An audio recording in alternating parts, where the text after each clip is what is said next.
Un costume rouge, des répliques à l'Assemblée nationale immortalisées par le Petit Journal et une véritable passion pour le hard rock et le métal. Ce matin, nous sommes avec le député socialiste de la 19e circonscription du Nord et maire de Denain, Patrick Roy, bonjour. Bonjour. Cet automne, les médecins vous ont diagnostiqué un cancer du pancréas et seulement quelques semaines, voire quelques jours à vivre. Comment ça va aujourd'hui? Vous êtes en rémission? Alors, je ne sais pas si on peut employer le terme de rémission, mais après avoir effectivement frôlé le pire, puisque effectivement on m'a annoncé qu'il me restait quelques jours à vivre, eh bien on m'a administré une autre molécule, pas une nouvelle, c'est-à-dire que parfois j'emploie le terme nouvelle parce que c'était la deuxième pour moi, mais pas une nouvelle, mais une autre molécule, et qui a fait des miracles. Donc aujourd'hui, employer le terme de rémission serait peut-être un peu excessif, mais le terme d'évolution très positive serait plus adapté. Je vais beaucoup mieux. Début décembre, je ne marchais plus, je ne parlais plus, j'avais des douleurs immenses. Aujourd'hui, je reparle, je trottine. Je n'ose pas dire que je marche, mais je trottine, et je n'ai quasiment plus de douleur et je me sens plutôt en belle forme. Donc, tout va bien. Vous avez parlé ouvertement de votre cancer. Vous continuez d'ailleurs. Pourquoi? Oui. Alors pour une raison au départ, et puis j'en ai découvert une deuxième.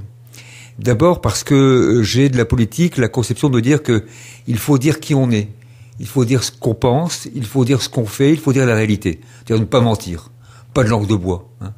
Et donc j'ai toujours agi comme ça. C'est pas, par exemple, j'aurais pu dire que j'écoute de la musique habituelle écoutée par les députés. Enfin, non, j'ai très vite dit, moi ma musique c'est le rock, c'est le métal, même dans les métals les plus extrêmes, et c'est ce que je ressens. Et puis quand est arrivée la maladie, je me suis dit, la population, les personnes qui me suivent sont habituées à me voir régulièrement à l'Assemblée. Je suis un des députés les plus actifs à l'Assemblée. De me voir régulièrement dans ma ville, dans ma circonscription, ils ne me verront plus. Évidemment, ils vont s'interroger. Donc, qu'est-ce que je dois dire? Est-ce que je donne une excuse bidon? Est-ce que je dis d'un ton laconique je suis malade? Point. Je me suis dit non, je vais leur dire la vérité. Et donc, je vais leur dire que j'ai un cancer du pancréas, et que on en guérit, mais qu'en même temps, on n'en guérit pas toujours non plus. Bon.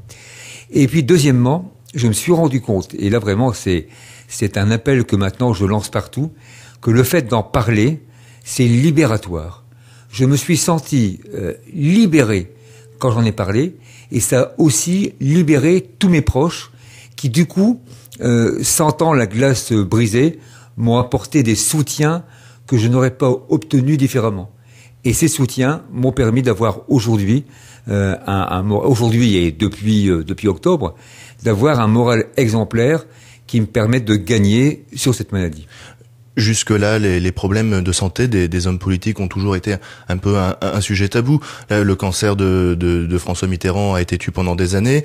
Les problèmes d'audition de Jacques Chirac également. Nicolas Sarkozy a promis au début de son mandat qu'il publierait souvent des bulletins de santé. On n'a pas beaucoup de nouvelles. Comment vous expliquez cette position sur la santé des politiques? Eh bien, écoutez, ce sont forcément des choix très personnels. Difficile de porter un jugement. Mais je pense que ça n'est pas la bonne position. Quand on est élu, quand la population en fait confiance, je crois que la population mérite la vérité. Et donc c'était la raison pour laquelle je l'ai fait. Alors peut-être que les autres ont de la pudeur, de la timidité, de la crainte. Non, je crois que il faut être dans la vérité. Et donc, je ne me permets pas de juger, de porter un jugement, mais je pense à titre personnel qu'ils ont tort, qu'ils ont eu tort, et qu'il vaut mieux dire, voilà, je suis malade, je continue à travailler, je continue à exercer, je continue à m'intéresser, mais j'ai ce cancer, j'ai ce handicap, je pense qu'on peut le dire. Je crois que quand Jacques Chirac entend moins bien, ça n'est pas gênant de dire.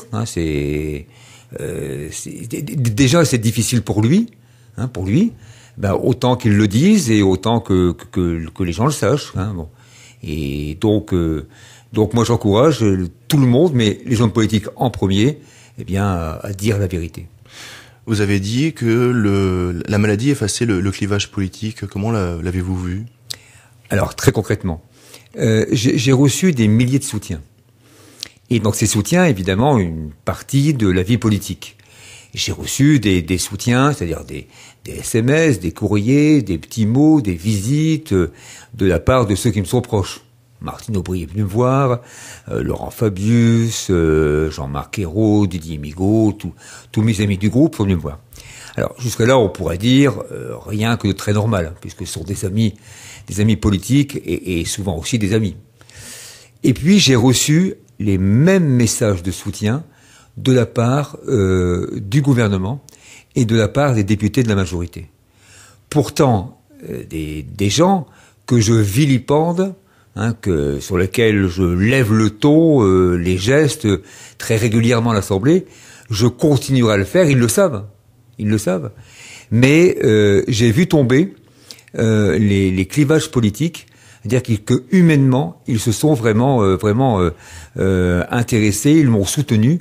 Jusque par exemple, le meilleur exemple, je crois, c'est le président Bernard Accoyer, qui me dispute à longueur de séance, et j'emploie le mot disputer pour être poli mais je pourrais dire, si vous m'autorisez, qu'il m'engueule régulièrement. Bon, a raison, parce que moi-même je pestifère, enfin je suis très véhément, et qui est venu me voir un soir, anonyme, à l'hôpital, et on s'est parlé avec une chaleur humaine, lui et moi, on s'est embrassé à la fin de la rencontre, et qui a été depuis exemplaire à titre humain. Ce qui fait que les clivages ont disparu, et que je suis très fier aujourd'hui de vivre dans une vraie démocratie. Ils savent que le 15 et le 16 mars, quand je vais revenir, je vais reprendre mes habitudes. Pas le 15 mars, pour des raisons qu'on pourra évoquer, mais dès le 16 mars, je reprends mon rôle d'opposant farouche. Eh bien, ça n'a pas empêché qu'ils aient ces réactions d'amitié. Roselyne Bachelot est venue me voir 2 fois, Marianne Monchamp, le Premier ministre, Patrick Ollier, enfin vraiment, et ça m'a beaucoup touché. On va parler de votre combat politique. Pour l'instant, on va marquer une pause musicale et on vous retrouve tout de suite après. Patrick Roy, député maire PS de Denain sur Vivre FM.